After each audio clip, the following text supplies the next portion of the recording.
Sejak tahun 2020, penyakit mental telah dijangka menjadi masalah kesihatan kedua terbesar selepas penyakit jantung. Kira-kira setiap 3 daripada 10 rakyat Malaysia berumur 16 tahun ke atas dilaporkan mengalami pelbagai masalah gangguan mental. Hai, saya Dori Rachel dan saya akan membawa anda menyelami perihal pelbagai jenis penyakit mental yang wujud saat ini. Fokus kita kali ini adalah isu gangguan kurang daya tumpuan dan hyperaktif atau ADHD. Dan anda sedang menyaksikan Di Sebalik Wajah.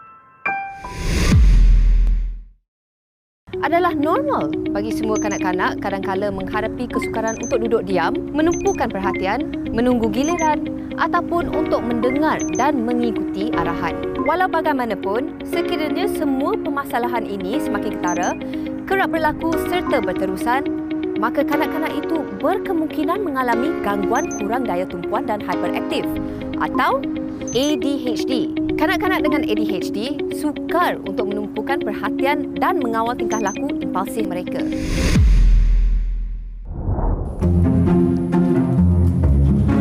Aiman! Aiman jangan lari! Aiman! Mari sini, tak payah lari! Aiman!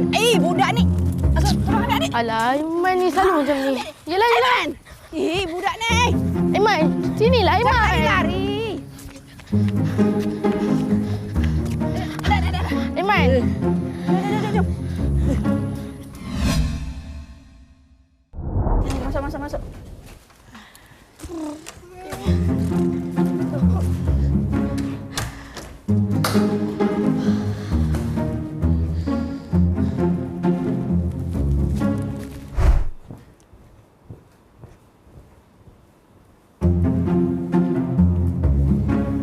Aiman, duduk elok-elok macam abang.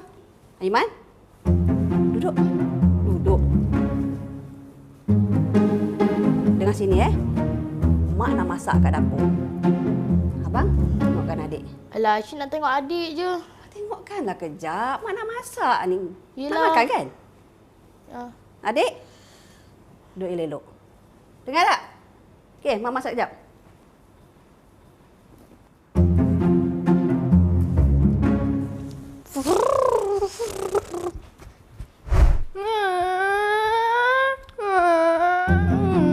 Adik, itu mainan abang lah. Adik, itu mainan abang. Ish.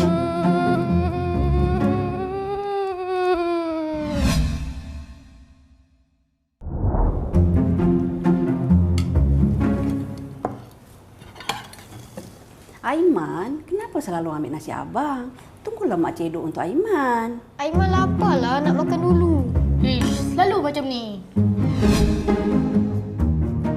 Ibu!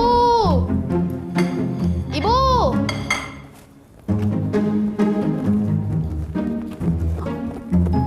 Kenapa? Terjerit. Kereta mainan Azrul hilang. Tadi adik yang main. Adik, kita mainan abang mana? Aiman tak tahu. Ish, selalu macam ni.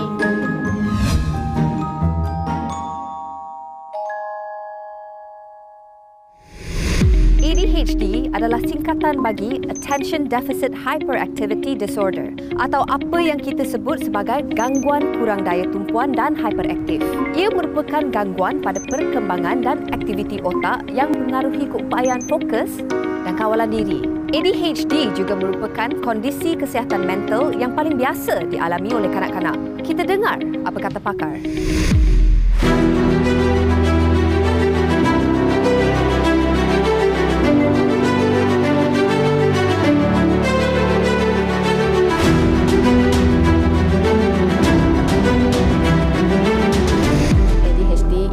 attention deficit hyperactive disorder, dia adalah satu masalah perkembangan ataupun pembentukan neuro di dalam otak kanak-kanak di peringkat awal perkembangan.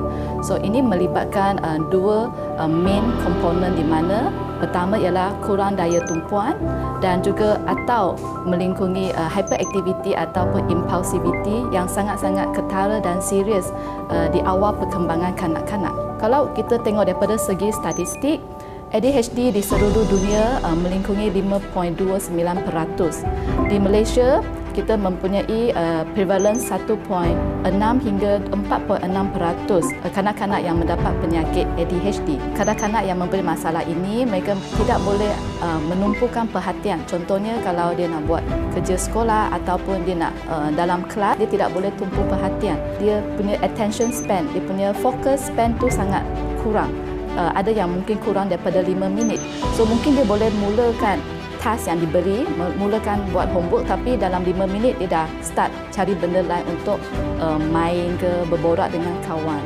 Untuk masalah hyperactive dan impulsivity, daripada kecil kita boleh nampak kanak-kanak tu sentiasa ada fidgety. Dia akan suka pegang tangan dia ataupun kaki dia sentiasa bergerak masa dia duduk.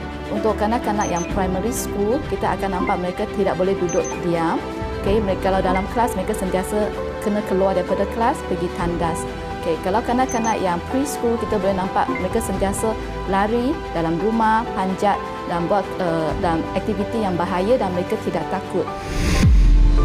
Di antara simptom gangguan kurang daya tumpuan dan hyperaktif dalam kalangan kanak-kanak termasuk tidak mendengar atau menurut arahan, mudah terganggu, tidak memberi perhatian dan cuai, lupa tentang aktiviti harian, bermasalah dalam mengatur tugas harian, selalu kehilangan barang, selalu berangan, selalu menggeliat, gelisah atau melantunkan badan ketika duduk, bermasalah bermain dengan senyap, sentiasa bergerak seperti berlari atau memanjat sesuatu, bercakap terlalu banyak, bermasalah menunggu giliran mereka dan menjawab secara tiba-tiba dan mengganggu orang lain. Kalau di kelas, mereka juga akan sentiasa mengganggu kawan-kawan di sekitar untuk berborak ataupun bermain dengan mereka semasa cikgu mengajar. Dan mereka akan lupa deadline, kerja deadline homework dia ataupun lupa mana benda yang dia letak. Contohnya sentiasa lupa bawa balik botol air, pensel-pensel stationery sentiasa hilang. Kadang-kadang kanak-kanak ni akan cuba elak ataupun tidak suka membuat kerja-kerja yang melibatkan minda. Okay. Contohnya matematik ataupun membaca karangan yang panjang ataupun membuat karangan ataupun membuat report. Kalau kanak-kanak ADHD bermain, mereka sentiasa akan bertindak agresif sedikit dan juga suara mereka akan sangat kuat.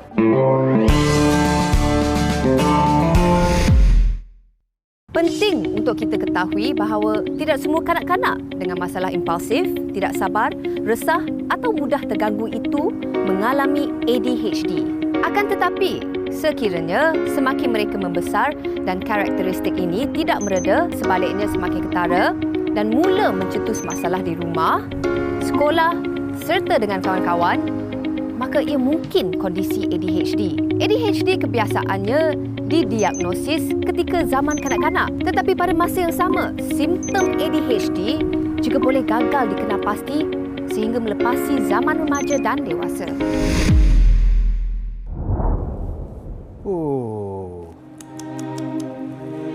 Cantik betul lah handphone ni. Ni kena beli ni. Tak boleh jadi ni. Telefon bimbit yang kau suka tu kan mahal. Gaji kau berapa je, Mal? Ni, aku ada kat kredit lah. Ni, tengok. Dah beli. Minggu depan sampai. Itulah, berhutang je lah kerja kau. Lepas tu hujung bulan, pinjam sana, pinjam sini. Kau jangan sibuk lah, Di. Tahulah.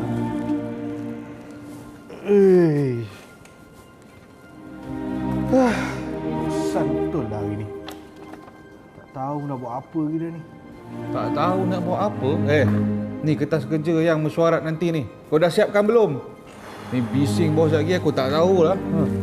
Betul lah, Di. Aku lupa ni. Tu Itulah aku dah ingatkan kau sebulan lepas dah. Kau nantilah. Nanti siaplah, entahlah. Tengok. Ni macam mana ni? Kau kena tolong aku ni. Aku betul-betul lupa tau. Kamal, Bos. bagi saya kertas kerja projek tu dulu. Saya nak semak sebelum kita meeting. Ya boleh. Saya cari sekejap. Hah? Cari? Ada bos, ada. Sekejap bos ya. Ni. Sikit lagi bos nak siap. Tak siap lagi? Belum bos. Tak siap lagi? Saya bagi masa yang cukup lama untuk awak siapkan kertas kerja projek ni. Kamal, ini bukan kali pertama awak buat masalah ya. Dah banyak kali. Awak tak fokus dengan kerja. Awak nak kerja lagi atau tak ni? Kamal, dengar sini. Awak nak kerja lagi dekat sini ataupun tidak? Jawablah! Hei! Kau ingat aku nak kerja sangat ke kat sini? Ha? Aku boleh kerja kat luar sana lah. Macam-macam lagi boleh buat. Aduh, memekak lah.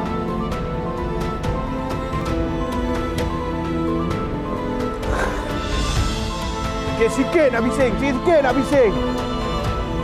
Dah semua benda aku nak kena buat. Kau fikir apa? Aduh.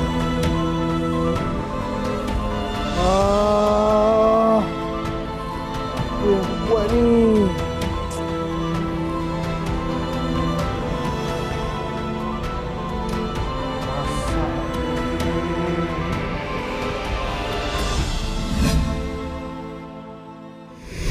Dalam sesetengah kes, ADHD pertama kali didiagnosis ketika seseorang itu telah berusia dewasa kerana simptomnya gagal dikenal pasti selama pembesarannya. Simptom ADHD orang dewasa tidak sejelas simptom ADHD kanak-kanak. Bagi orang dewasa, ciri-ciri hyperaktif boleh berkurangan, tetapi kesukaran impulsif, kegelisahan dan tumpuan perhatian mungkin berterusan.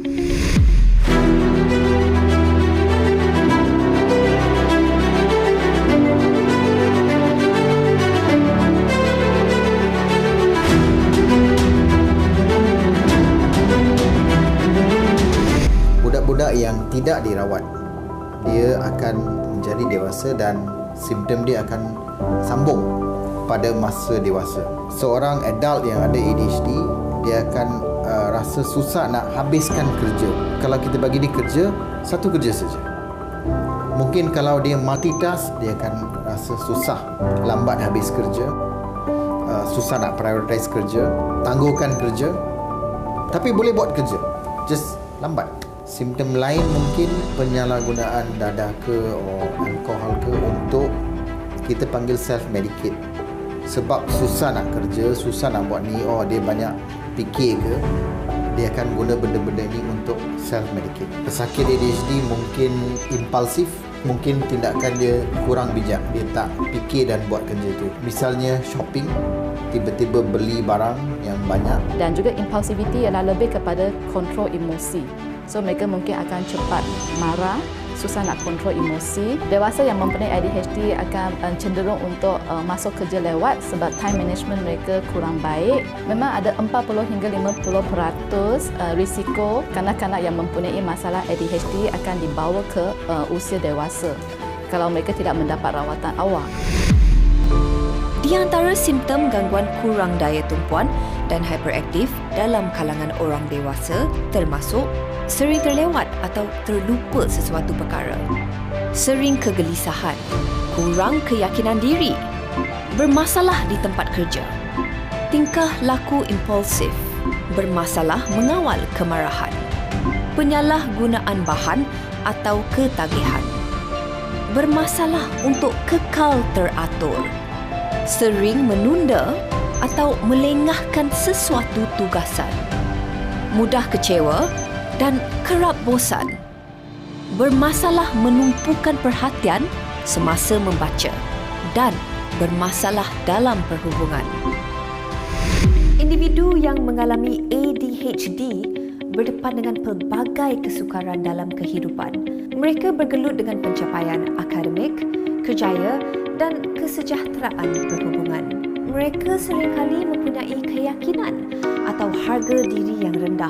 ADHD juga boleh menyebabkan pelbagai komplikasi kesihatan fizikal dan mental yang lain. Pesakit yang ada ADHD, dia tahu dia ada problem. So kalau kita tahu yang kita ada problem tapi tak boleh buat apa-apa, so ramai pesakit akan rasa kemurungan, ataupun kita also tengok ramai pesakit banyak dengan self-esteem issue. Dia rasa dia tak berapa okey. Ramai orang dengan ADHD selalu komplain yang minda dia tak boleh rehat, busy, noisy dia kata. Dia physically tak boleh relax ataupun minda dia pun tak boleh relax. Benda ni boleh membuat dia tak boleh tidur sebab masa tidur pun fikir tentang, we call it overthinking, banyak fikir. Pesakit yang ada ADHD communicate pun mungkin ada efek. Kadang-kadang apa yang kita tengok, dia susah nak bercerita. So cerita dia terlalu panjang. Kita nak tahu di mana you beli beg ni, tapi cerita yang dia beri terlalu banyak detail untuk history, untuk cerita dia, sampai kita pun tak faham apa dia cakap.